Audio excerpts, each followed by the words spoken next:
In a court of law, the rebuttal case is an opportunity for the other side to present their evidence. Well, in recent years, there's been a proliferation of books and articles about the so-called Gnostic Gospels. And I wanted to figure out, does this represent the mainstream of academic scholarship? The Gnostic Gospels are a collection of religious writings from the 2nd and 3rd centuries. They blend the teachings of Jesus with a variety of ancient philosophical beliefs. According to the tenets of Gnosticism, the universe was the creation of a flawed and wicked God. Therefore, all matter was evil. Salvation from this world could only be attained through secret knowledge about the spiritual nature of man. There's been a lot of talk about the Gnostic Gospels, the Gospel of Mary Magdalene, the Gospel of Philip, the Gospel of Thomas. These documents are almost universally recognized to be much later than the New Testament Gospels and not to record historically reliable material related to Jesus. Well, the New Testament Gospels give us a portrait of an early 1st century Palestinian Jesus of Nazareth. The Gospels from the 2nd century, which are mostly Gnostic Gospels, such as the Gospel of Judas, or the Gospel of Thomas, or the Gospel of Philip, or the Gospel of Mary, they give us a very different Jesus.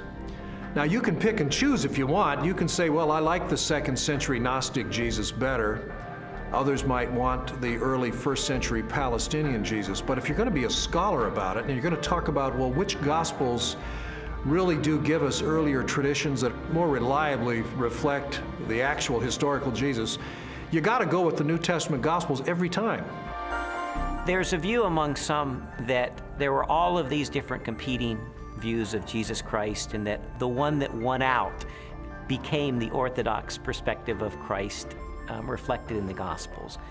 All the evidence runs contrary to that. Jesus was a 1st century Jewish teacher who revealed and demonstrated himself to be the Messiah. That's the presentation we get in Matthew, Mark, Luke, and John, the New Testament Gospels. These later Gospels, these Gnostic Gospels, present a very different Jesus, almost a Greek philosopher, an esoteric Gnostic Jesus. It's clearly not the authentic historical Jesus. What I've come to discover is that the Gospels in the New Testament, Matthew, Mark, Luke, and John, are our best sources for Jesus. And I've also found that they are reliable, and that from these sources we can form a picture that I believe is very accurate, that tells us about Jesus, what he taught, how he was perceived by his contemporaries, and what his life was really all about.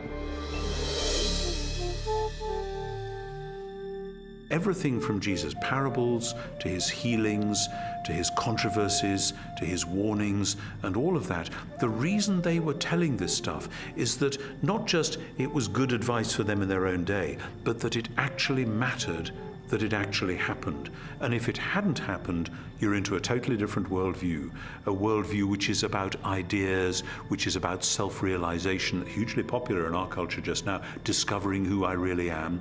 You know, for goodness sake, Jesus didn't come to help me discover who I really am. He came to tell me who he knew I really was and to do something about it. And that's much better news.